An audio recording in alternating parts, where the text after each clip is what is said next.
Les organisateurs ont estimé à plus de 1 million le nombre de participants à la manifestation de dimanche à Paris contre le mariage homosexuel, alors que la police, de son côté, a chiffré à plutôt 150 000 le nombre de participants. Parmi eux, en tout cas, Clémence et Étienne, ce sont deux jeunes Yvelinois. Pourquoi sont-ils opposés à cette loi? Le reportage de Sophie Val et d'Anthony Reich. Ce dimanche, dans le cortège de la manifestation contre le mariage pour tous, 80 000 Yvelinois, selon les organisateurs. Des élus, des parents, mais aussi des jeunes. Parmi eux, Étienne Berthier, à 21 ans, il assume sa position de conservateur. Oui, on pourrait se dire les jeunes sont pour le progrès en soi, mais pas n'importe quel progrès, vraiment réfléchir à construire un progrès. Et voilà, c'est pour ça que je pense que cette loi, en tout cas cette loi, nécessite plus de concertation. Ça allait très vite, on a vu que ça a été un sujet clivant pour la France. Pourquoi ne pas prendre plus de temps? Parce que Mme Taubira l'a dit, c'est un changement de civilisation. Clémence Barral en est à sa 10e manifestation, peut-être 15, elle ne les compte plus. Pour elle, c'est l'idéologie de mai 68 qui est en cause.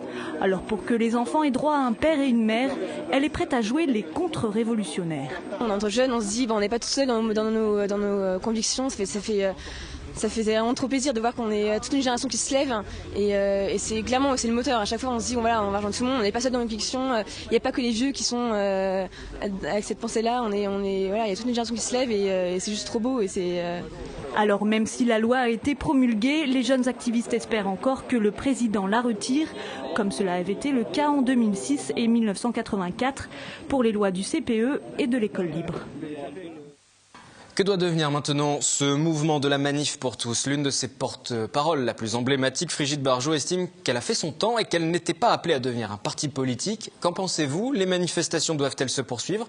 La contestation doit-elle prendre une autre forme? Micro-trottoir.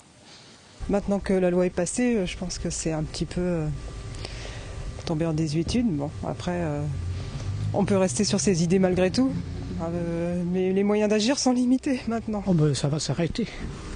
Et je pense qu'elle va cesser par fatigue des manifestants probablement, et puis parce que ça fait la 3e, je crois, qui s'est déroulée, donc je pense pas que les manifs soient faites pour être reconduites tous les mois.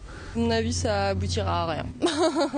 Je pense que voilà, ils ont dit ce qu'ils avaient à dire, que la loi est passée. Je sais pas, je sais que c'est assez gros de voir autant de personnes. Et je pense que ça a touché pas mal de gens. Après, je ne sais pas si le mouvement va continuer. Déjà que la présidence a changé, il me semble aussi. Donc je ne sais pas du tout comment ça va continuer.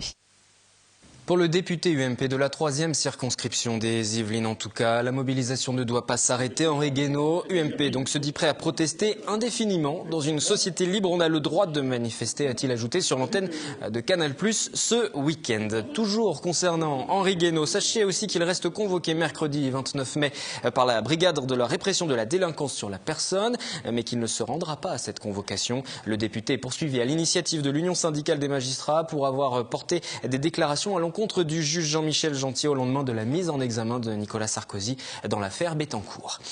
Un dernier mot de politique aussi pour vous donner les dates de l'élection cantonale partielle de Mantes-la-Jolie suite à la démission du conseiller général Michel Vialet. Ce sera dimanche 30 juin de 8h à 20h dans les bureaux de vote de la commune de Mantes-la-Jolie. Un second tour pourrait se tenir si besoin le dimanche 7 juillet. Les dépôts des candidatures vont débuter le 3 juin. Seront opposés pour l'instant vraisemblablement Pierre Bédier, ancien président du conseil général des Yvelines qui vient de purger une peine d'inéligibilité, et Ramassal, la candidate socialiste, secrétaire générale des jeunes socialistes. La campagne sur le terrain a déjà commencé. Pierre Bédier vient de recevoir le soutien de l'actuel président du conseil général des Yvelines, Alain Schmitz, qui estime que ce retour est une réelle opportunité.